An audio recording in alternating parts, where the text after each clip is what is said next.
Madame, Monsieur, bienvenue dans cette édition du journal L'avenir de la jeunesse congolaise, la situation sécuritaire dans la partie est de la République démocratique du Congo, le processus électoral, tels sont les thèmes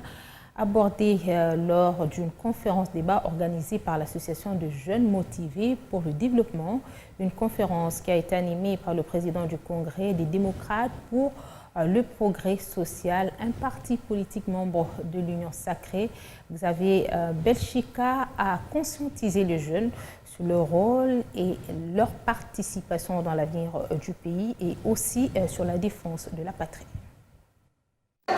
L'explication de la situation de la guerre à l'Est, la conscientisation des jeunes Congolais aux périodes électorales, nous pouvons résumer cela en disant que tous ces trois thèmes sont des thèmes porteurs. Porteurs qui concernent aussi bien la jeunesse congolaise qui constitue le contenu de notre nation et le contenant qu'est la nation qui reçoivent, n'est-ce pas, la jeunesse préparée pour que non seulement la sécurité au niveau du pays devienne une réalité, mais que la jeunesse congolaise soit à la hauteur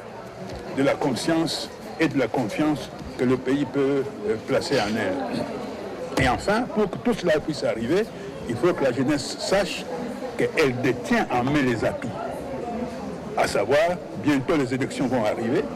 il faut que la jeunesse puisse s'impliquer dans la préparation, n'est-ce pas, de ces élections pour que les représentants qui choisiront demain soient les vrais représentants du peuple, à même de défendre non seulement les intérêts du peuple, mais de traduire aussi les attentes du peuple, en comportement et en action. En définitive, nous devons compter sur nous-mêmes. L'aide internationale, oui, mais ce n'est qu'un élément supplétif, et que pour cela, il faut que notre armée soit mise en condition matérielle, psychologique et morale, elle-même en tant qu'outil au front, ainsi que leurs familles, pour que finalement, à l'unisson, tous, nous puissions être focalisés sur ce qu'il faut faire pour essayer de vaincre l'ennemi. En réalité aussi, nous savons très bien que les multinationales qui font en sorte que cette guerre ne se termine pas, en collaboration avec les acteurs supplétifs qui sont les voisins de notre pays, et pour ne pas les citer, principalement le Rwanda, font tout pour que notre pays ne puisse pas se relever. Mais nous disons, quoi qu'il fasse, avec la longueur du temps, le géant que le Congo finira toujours par se relever.